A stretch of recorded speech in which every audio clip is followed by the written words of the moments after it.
샬롬, 한 주 동안 평안하셨습니까? 오늘도 함께 성경 스케치를 공부하겠습니다. 지난주와 오늘 두 주에 걸쳐서 남한국 유다 잔존왕국 시대라고 그러는데요. 북한국 이스라엘은 이미 망했고 남한국 유다만 잔존하는 잔존왕국 시대, 약 150년간의 역사를 함께 살펴보고 있습니다. 지난주에는 그 중에서도 13대 왕이었던 히스기야가 정점이거든요. 히스기야 시대를 정점으로 해서 남한국 유다가 아주 급격하게 쇠잔하게 되는데 히스기야의 죽음까지를 살펴보았고, 오늘은 히스기야 이후 14대부터 20대까지 6명의 왕을 함께 살펴보면서 남한국 유다의 마지막까지 보도록 하겠습니다. 함께 기도합니다. 거룩하신 하나님 아버지, 우리가 오늘도 이스라엘의 역사를 공부해야 됩니다. 짧은 시간에 그 많은 왕들의 역사를 압축적으로 공부하고 이해해야 되는데, 주님, 우리가 잘 이해하고 이것을 머리에 새겨들을 수 있도록, 그래서 구약의 역사를 이해하며 구약 성경 역사서를 읽을 때 그것들이 잘 이해되고 은혜가 될 수 있도록 도와주옵소서. 예수님 이름으로 기도합니다. 아멘. 자, 오늘도 함께 계속해서 공부할 때 우리는 지난주에 어디까지 공부했다고요? 잔존 유다 왕국 시대를 크게 둘로 나누면, 잔존 유다 왕국 시대는 히스기야 왕 시대와 그리고 히스기야 왕 이후 요시야의 침입, 이렇게 크게 둘로 나눌 수가 있겠습니다. 그래서 오늘은 열왕기하 22장부터 25장까지를 가지고 요시야의 침략이 5번이나 있었어요. 히스기야 13대, 므낫세 14대, 암몬 15대, 그리고 16대, 이제 요시야 왕부터 시작해서 20대 시드기야 왕까지, 이 기간에 길진 않습니다. 여기서 1차 침략부터 5차 침략까지가 약 23년 정도 되는데요. 23년 만에 왕도 4명이나 교체되고 남한국 유다는 완전히 기울어서 이제는 풍전등화의 역사였던 것을 보게 됩니다. 오늘 이 요시야의 침입, 열왕기하 22장부터 25장을 중심으로 5번의 침입에 대해서 함께 살펴봅니다. 먼저 지역을 좀 보시겠어요? 여기가 페르시아만이죠. 페르시아만이고, 여기가 홍해고요. 홍해.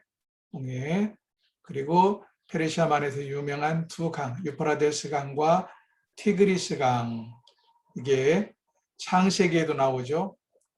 창세기에 4개의 강이 나오는데 그 중에 하나가 유프라데스 강이고 하나는 히데겔이라고 표현된 티그리스 강입니다.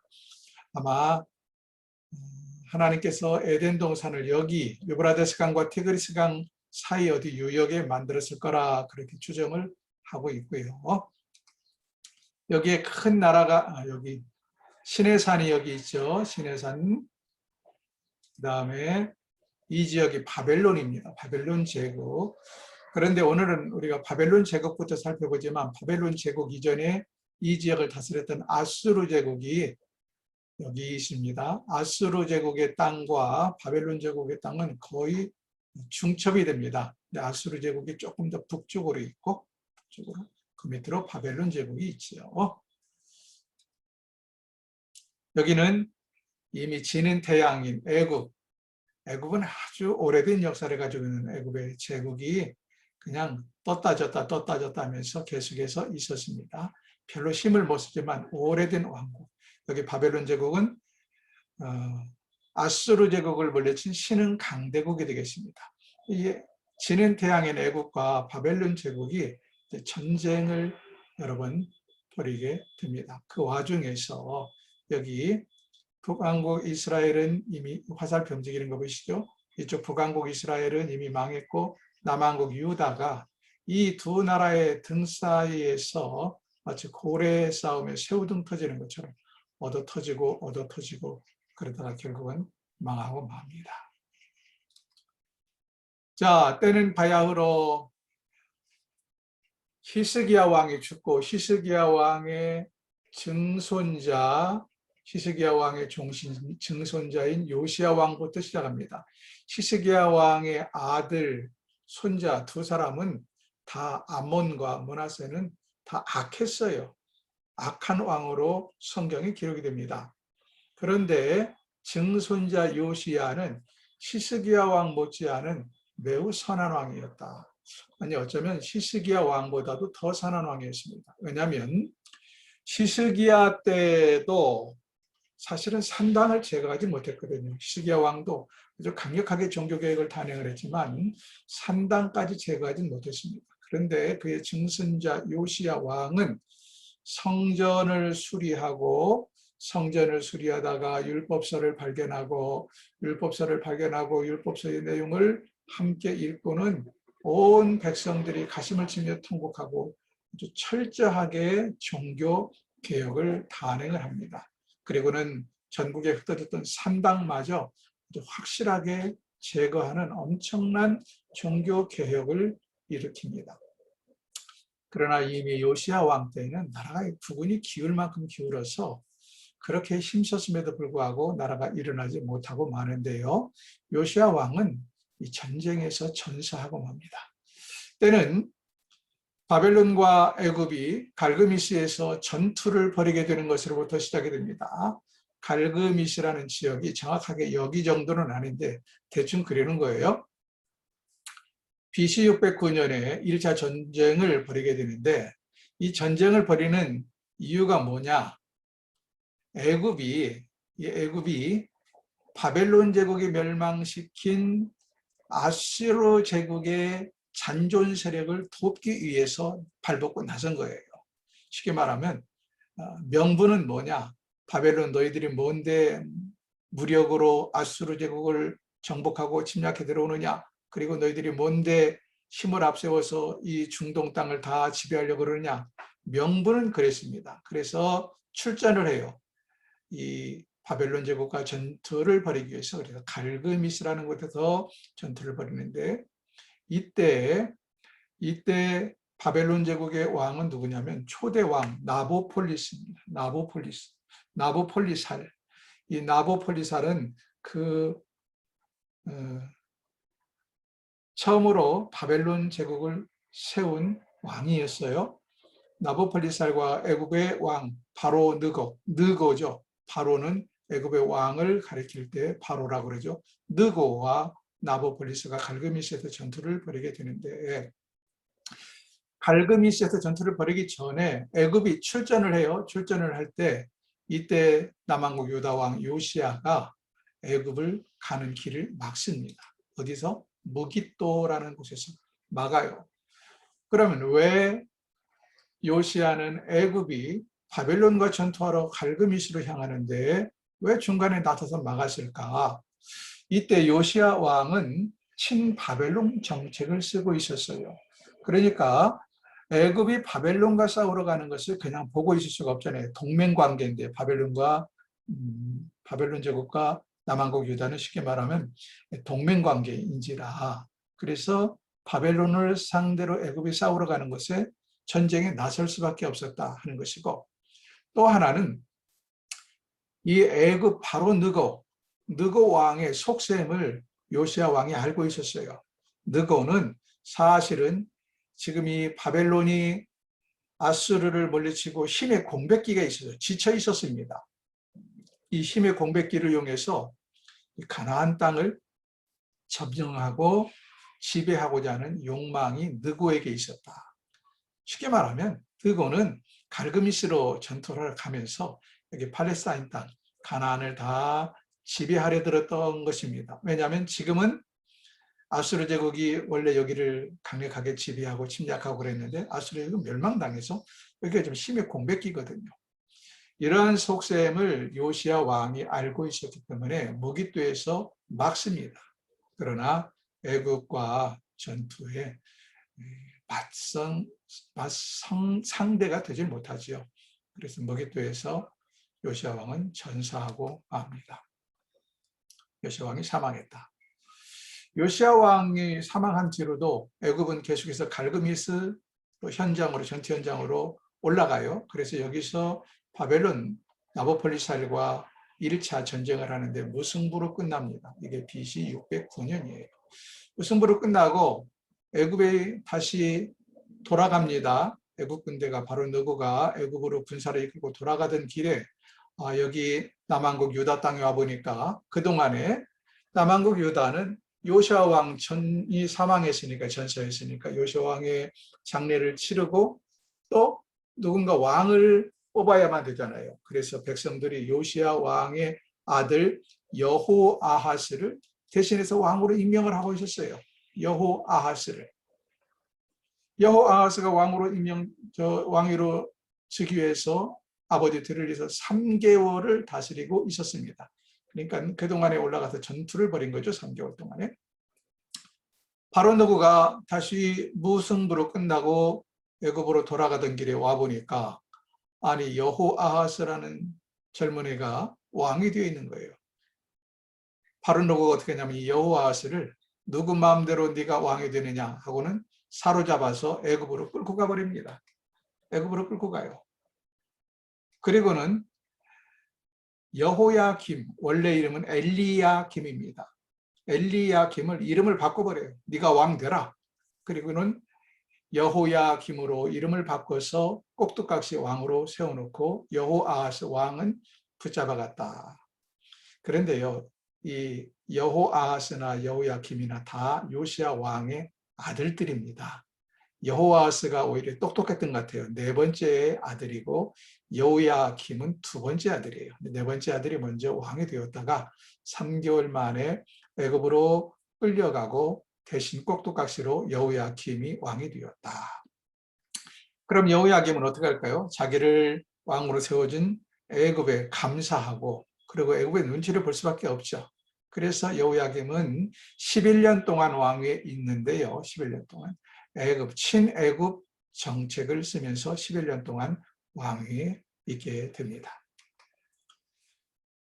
다시 2차 전쟁이 벌어집니다. BC 605년에.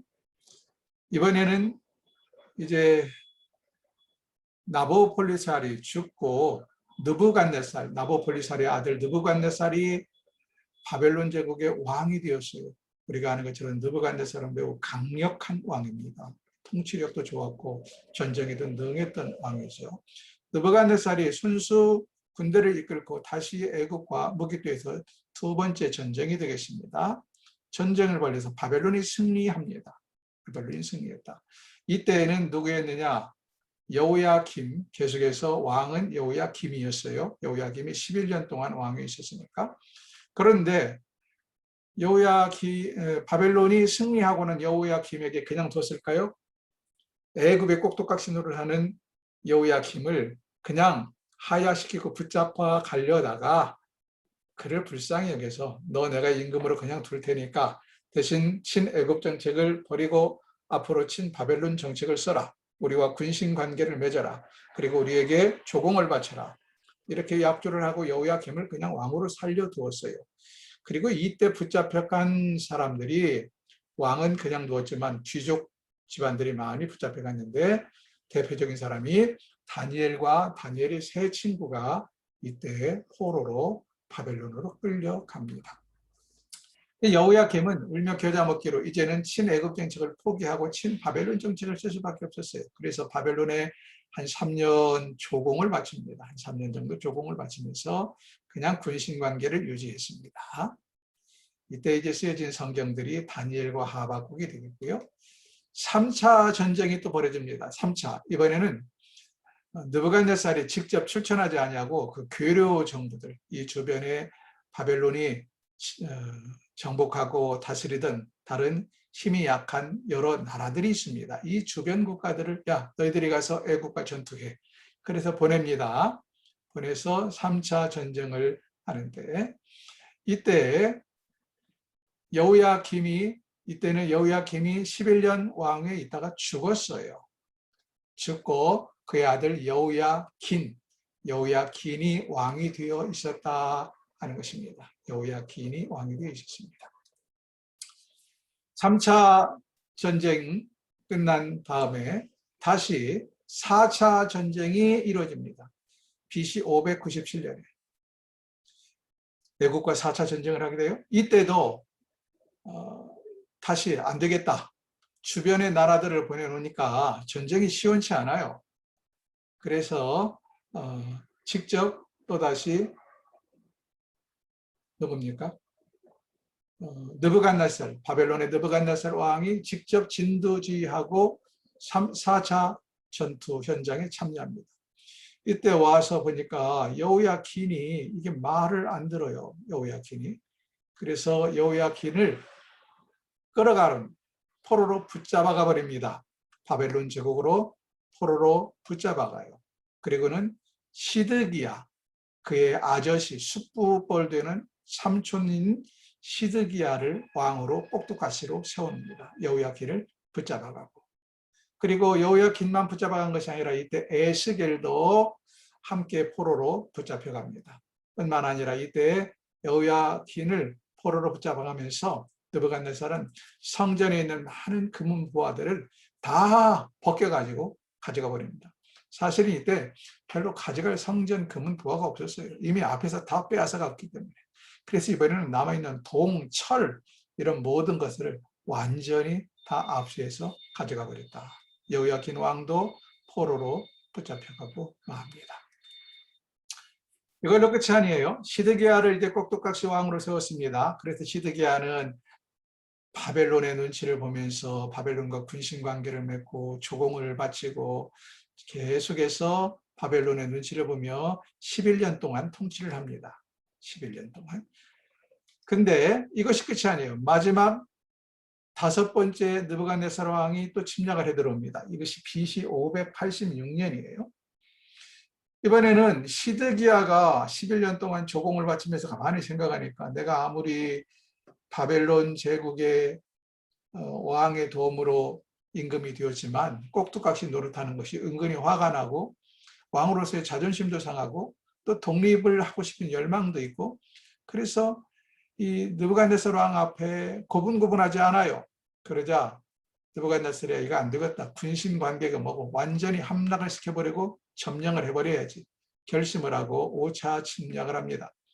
586년에 쳐 들어와서 이번에는 정말로 예루살렘 성을 완전히 멸망을 시켜버리고 시드기야 마지막 왕입니다.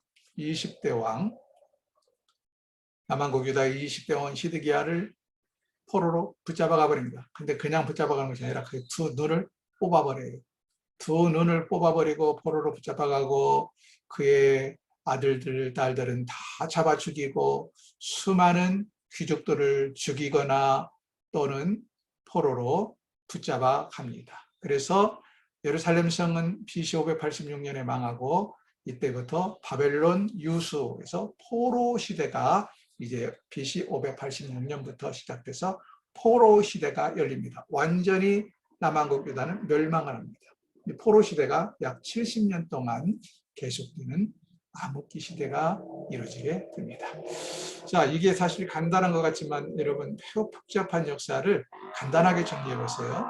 5번의 침략이 있었다는 거고 이 와중에 4명의 왕들이 23년 만에 교체됩니다. 이게 무슨 왕이 자의에 의해서가 아니라 요새에 의해서 왕들이 계속 교체가 됩니다. 요시야 왕이 죽고 나서 요시야 왕 이후로 23년 만에 나라가 망하게 되는데 아주 급격하게 국운이 기울어서 요시야 왕의 넷째 아들 여호아스가 왕이 되었다가 이 여호아스는 누가 세웠어요? 애굽이 세웠습니다. 애굽이 세운 꼭두각시였는데 그는 아니죠. 요시야 왕의 아들 여호아스가 왕이 되었는데 애굽이 후퇴하면서 철군하면서 가다가 여호아스를 포로로 붙잡아가고 그의 형 여호야킴을 왕으로 세웠다. 여호야킴은 그래도 친애굽 정책을 스며 눈치 봐서 11년 동안 왕이 있었어요.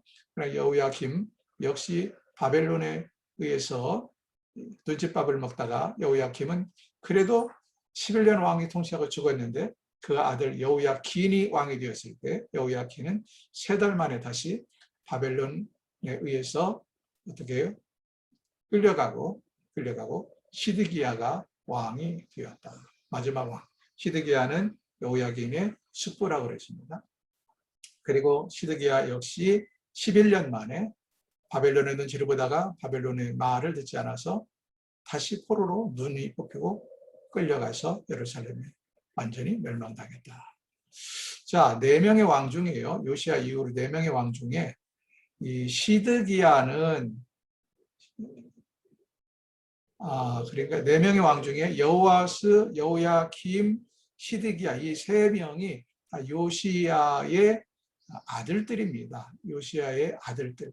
여호아스가 4째 아들이고요. 여호야김이 2째 아들이고 시드기야가 3째 아들입니다.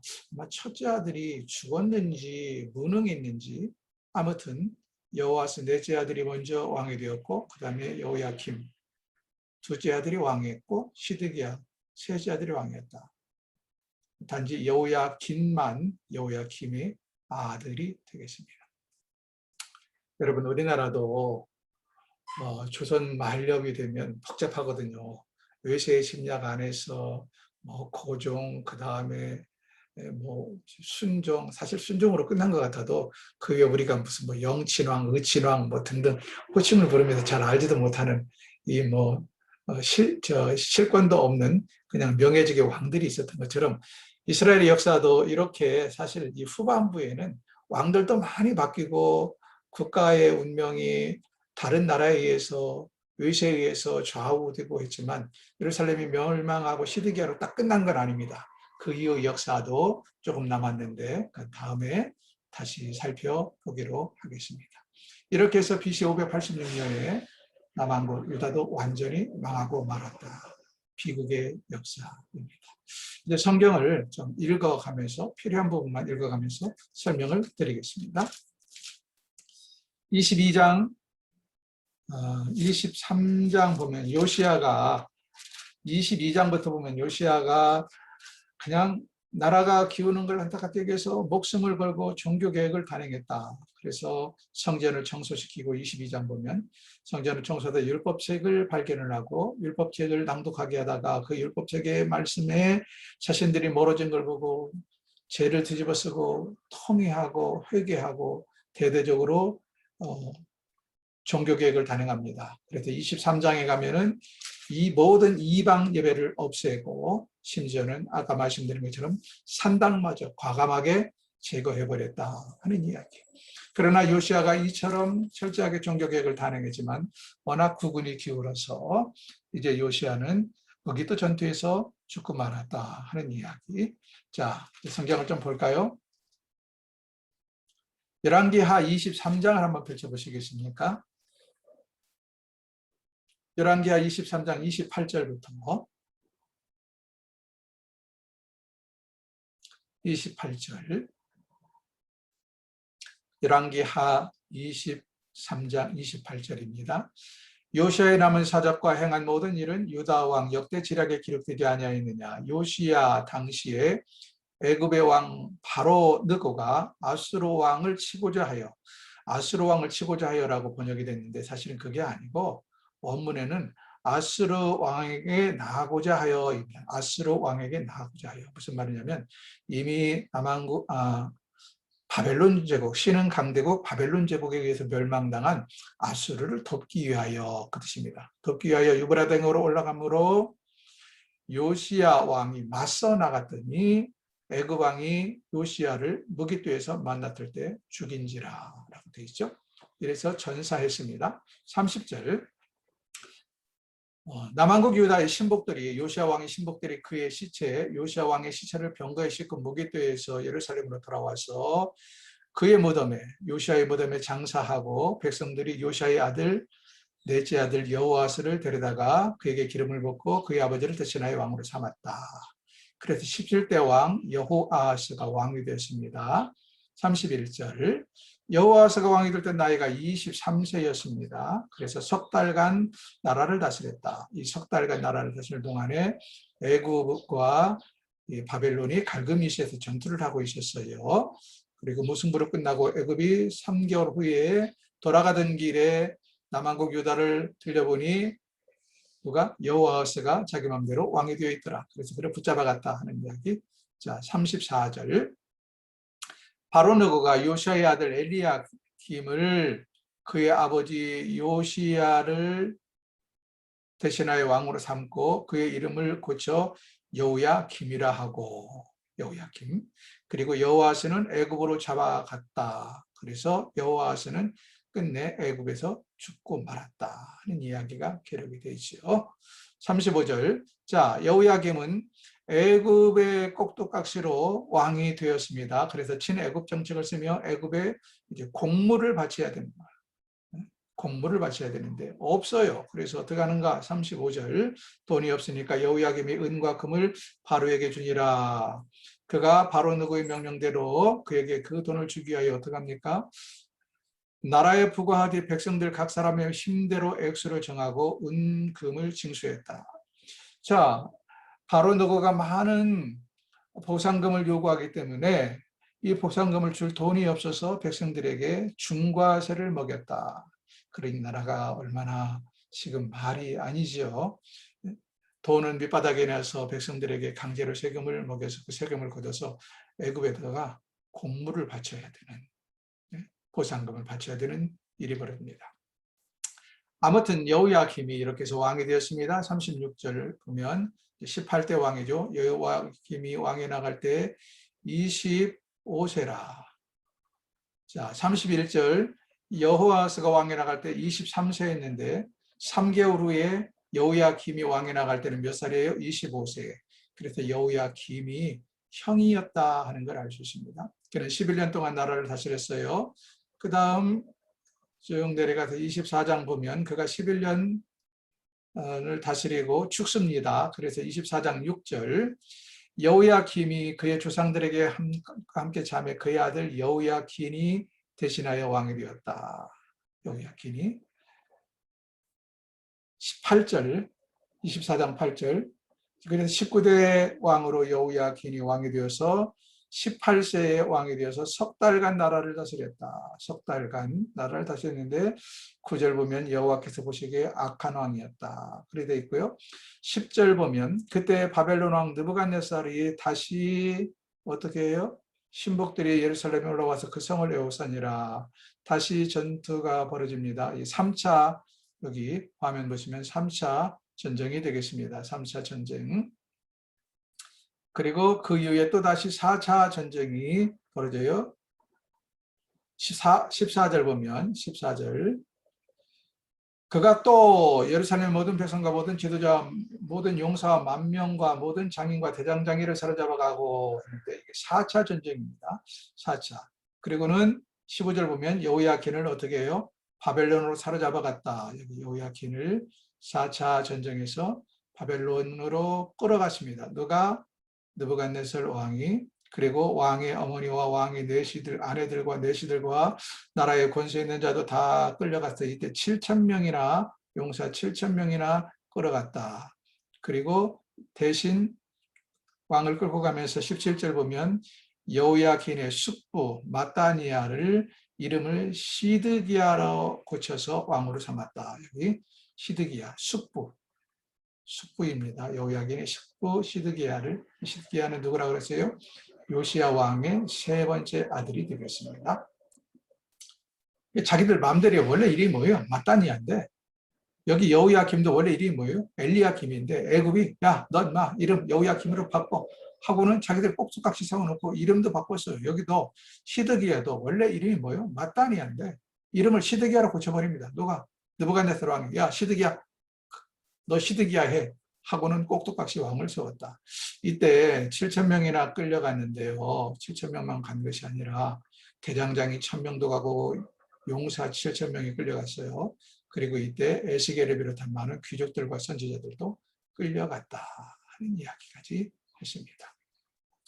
그 다음 성경을 좀 더 넘깁니다. 25장 가시면 25장 시드기야 제9년 10째 달의 10일에 바벨론 왕 느부갓네살이 다시 침략해 들어옵니다. 이게 5차 전투가 되겠습니다. BC 586년에 올라와서 이번에는요, 용납하지 않겠다. 예루살렘 성을 완전히 멸망시킬 결심을 하고 올라왔어요. 그래서 예루살렘 성을 25장 1절 치러 올라와서 성을 빙 둘러싸고 성 주위에 토성을 쌓습니다. 성 높이만큼 토성을 쌓아서 성 안으로 공략해 들어와요. 그래서 그 성이 시드기야 왕 제11년까지 포위되더라. 9년의 포위에서 3년 동안 포위를 하고 있었어요. 견딘 거죠. 11년까지. 그러다가 3년, 그 해에 3년째 넷째 달 9월에 성중에 기근이 심하고 백성의 양식이 떨어졌어요. 그래서 결국은 어떻게 되는가? 항복하고 말았습니다.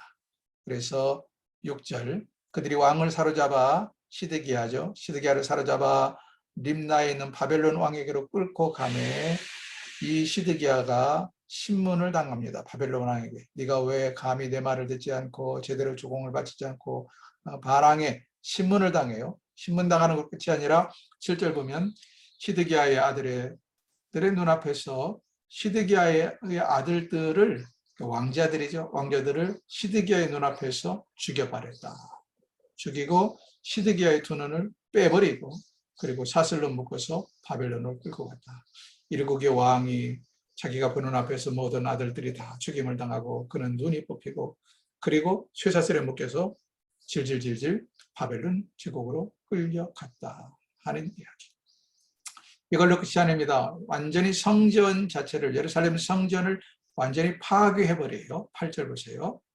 바벨론 왕 느부갓네살의 19째 해 5월 7일에 바벨론 왕의 신복 시대장 느부사라단이 예루살렘에 이르러 여호와의 성전과 왕궁을 불사르고 예루살렘의 모든 집을 귀인들의 집까지 불살랐으며 성전과 왕궁만 회파한 것이 아니라 모든 귀족들의 집을 불사르고 그리고 예루살렘 주위의 성벽은 어떻게 해요? 10절 예루살렘 성벽까지 다 헐어버립니다.